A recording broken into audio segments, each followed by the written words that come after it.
This Pennywise recaps, and today we're reviewing the fantasy action Damsel. Get ready for incredible plot twists. A team of knights led by the king decides to destroy the dragon in its lair. The king gives the order to attack, but the knights have no chance to resist the dragon's fiery breath. The remaining knights try to defend the king, but none of them survive. Several centuries later, in a distant country, Floria and Elodie are collecting firewood. They are the daughters of a local lord. Due to a severe cold snap, their people suffer from hunger and disease. One day, a nun comes to their palace and says that Elodie is suitable for her right, but Lord Bayfort must give his consent in a letter. The letter says that the queen has chosen Elodie to marry the prince. Bayfort wants what is best for his daughter, but this marriage will also help to fill their country with food. The two sisters set off on a ship, and a thick fog appears in front of them. To prevent the ship from getting lost, dragon-shaped lighthouses are installed everywhere. Everyone is amazed by their farms and luxurious castle. Elodie is taken to her private room. When everyone else has left, she eats some grapes and goes out to the balcony. She is spotted by another girl, who is noticed by the maids, and taken back to her room.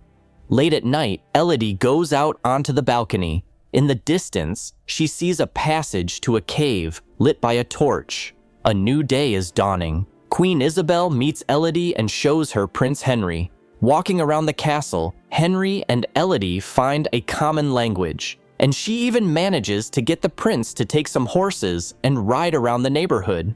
At this time, the queen is finishing a private conversation with Lord Bayfort. He looks very depressed, but tries to assure his wife that everything is fine. The wedding will take place for a very good reward. Elodie is interested in what she saw in the mountains. The prince explains that it is an ancient ceremony that is very important to the kingdom. At this time, Lady Bayfort tries to talk to the queen, but she obviously makes it clear that she is not interested in talking to her, and she even forgets Elodie's name. Lady Bayfort comes to the girl and calls the wedding a big mistake. She says that they may be kings, but that doesn't make them good people. She swears from the bottom of her heart that she wants the best for her daughter. But their conversation is interrupted by Lord Bayfort, who asks his wife to leave. A new day comes. After the wedding, she is taken to a carriage that is supposed to take Elodie to the temple to perform an ancient rite. She is surprised to see people in terrible masks. Isabel, dressed as a priest, gives Elodie a coin. Tonight she will join the line of women who helped create the kingdom. When their ancestors first claimed the land, they learned that a monster lived there. The king gathered soldiers, but their blades could not destroy the monster, and all of them died except the king. The monster offered him a deal, his 3 daughters in exchange for the prosperity of the kingdom. The king adored his daughters, but he had to agree. Elodie and the prince perform a ritual and mix their blood. Now she is officially a princess. Isabel asks Elodie to throw a coin into the abyss. After that, Henry takes the girl in his arms, and although he is very sorry, he must fulfill his duty and throw the girl into the abyss. The roots of the trees cushion her fall, and she miraculously survives.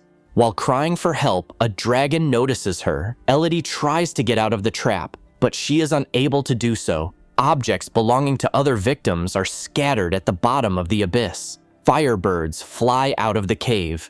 Elodie notices the dragon's big paw and tries to run away, but the dragon quickly finds his victim and asks her name. He explains that people have to pay tribute. The girl is distinguished by the smell of royalty. Elodie suddenly realizes why they mixed the blood. The dragon begins to exhale flames, and Elodie hides in a remote part of the cave where the body of the girl she saw from her balcony lies. During her escape, Elodie injures her leg. She makes a small lamp out of the gift and goes to the dark part of the dungeon, but suddenly falls down, and her lamp goes out. With a lot of effort, she comes out into a bright cave. After a little rest, she jumps over the chasm, and her dress gets caught on the stones. Light slugs crawl along the walls of the cave, and Elodie makes a lamp out of them. Suddenly, a dragon breaks through the ceiling, and Elodie successfully hides. She finds the messages left by the other girls. It turns out that the slugs are magical and they can easily heal all wounds. With the help of the map, Elodie finds the path that should lead her to salvation. There is only one big problem. The exit is covered with sharp crystals. There is a crown on the ground, and Elodie uses it to get to the surface. Unfortunately, it turns out that the exit is a cliff. However, the castle is very clearly visible from here. Time passes, and she notices people on horseback. The girl tries to call for help, but her cries are interrupted by a dragon who is about to destroy the girl. Suddenly, someone starts calling Elodie's name, and the dragon flies away. It turns out that her father has hired a guide and is going to save his daughter. Elodie finds the dragon's eggs, which were destroyed by the first king. This is why the dragon demands 3 sacrifices every year. The dragon attacks Bayford's team and kills 2 soldiers. The dragon asks Bayford to call his daughter, otherwise he will take his life. He tells him that the girl is still alive and hiding somewhere here. The Lord chooses a moment to apologize to his daughter for trying to exchange her life for the happiness of the people and asks her to hide from the dragon. The dragon then mortally wounds the man.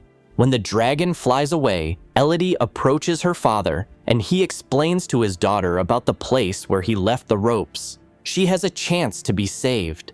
The dragon notices the girl, but does not hit her with fire, so Elodie manages to climb to the surface. The whole mountain is illuminated by bright flames, and Isabel realizes that the girl has managed to survive. She orders her sister to be kidnapped.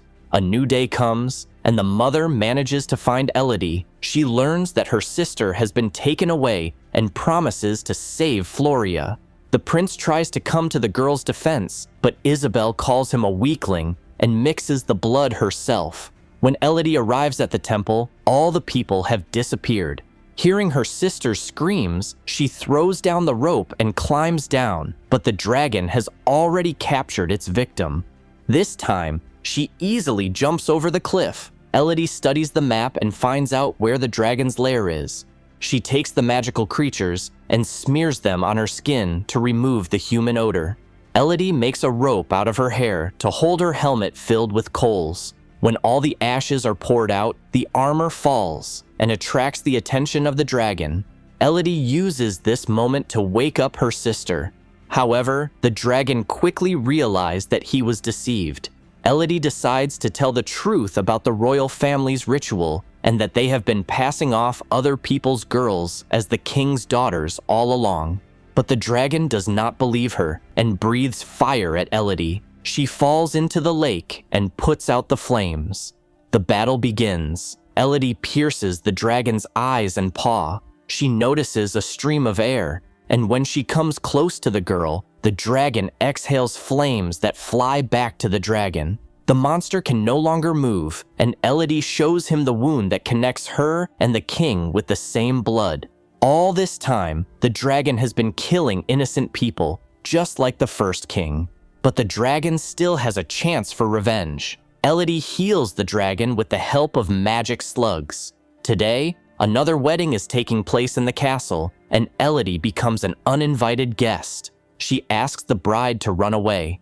Isabella does not understand why they should be afraid of the girl. Elodie replies that they should not be afraid of her, but of the dragon that will destroy their family. Now this land will belong to Elodie's family, and the dragon will protect them for the rest of their lives. And this is the end of the movie.